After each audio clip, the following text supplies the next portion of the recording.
સુરતમાં 5 Gujarat battalion, NCC, Surat cadets તથા લોકદ્રષ્ટિ charitable trust દ્વારા રક્તદાન કેમ્પ તથા નિયમિત રક્તદાન કરવાની પ્રતિજ્ઞા કાર્યક્રમનું આયોજન કરાયું હતું.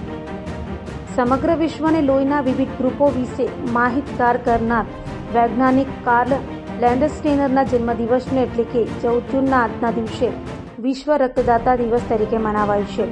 5 Gujarat battalion, NCC, Surat cadets તથા લોકદ્રષ્ટિ ચેરિટેબલ ટ્રસ્ટ દ્વારા 14 જૂન વિશ્વ રક્તદાતા દિવસની ઉજવણીના ભાગરૂપે શહેરના અડાજણ વિસ્તારમાં આવેલ રેડ ક્રોસ બ્લડ બેંક પર રક્તદાન કેમ્પ તથા નિયમિત રક્તદાન કરવાની પ્રતિજ્ઞા કાર્યક્રમનું આયોજન કરાયું હતું.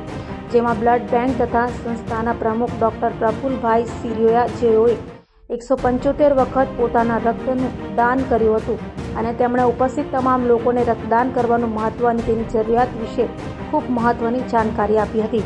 તેમજ આપણા ઘરે આવતા પ્રસંગો પર રક્તદાન કેમ્પનું આયોજન કરી મનુષ્યના જીવનરૂપી રક્તનું દાન કરી પ્રસંગોને યાદગાર બનાવવાની પહેલ કરવાનું સૂચન કર્યું હતું.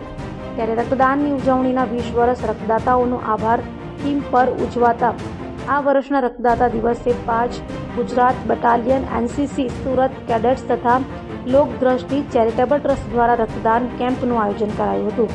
આ કેમ્પની સાથે ઉપસ્થિત તમામ કેડેટ્સ તથા સંસ્થાના સ્ટાફને પ્રોગ્રામ મેનેજર હિરેનભાઈ ગજેરા દ્વારા નિયમિત સ્વૈચ્છિક કરવાની પ્રતિજ્ઞા પણ લેવડાવાઈ હતી.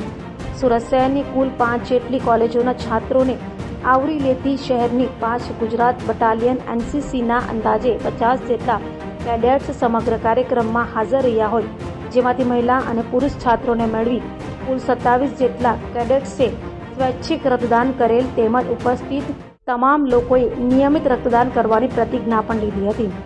આ કાર્યક્રમમાં ભારતીય થલ સેનાના સેવાનિવૃત્ત સૈનિક અને વર્તમાનમાં શહેરની આ બટાલિયનમાં ફરજ બજાવતા સુબેદાર ધનાજી પાટીલ, હવાલદાર સંદીપ પાટીલ તથા નહેરુ યુવા કેન્દ્રના પૂર્વ રાજ્ય નિર્દેશક મનીષાબેન શાહી ઉપસ્થિત રહી કાર્યક્રમને અનુરૂપ પોતાના વિચારો વ્યક્ત કર્યા હતા.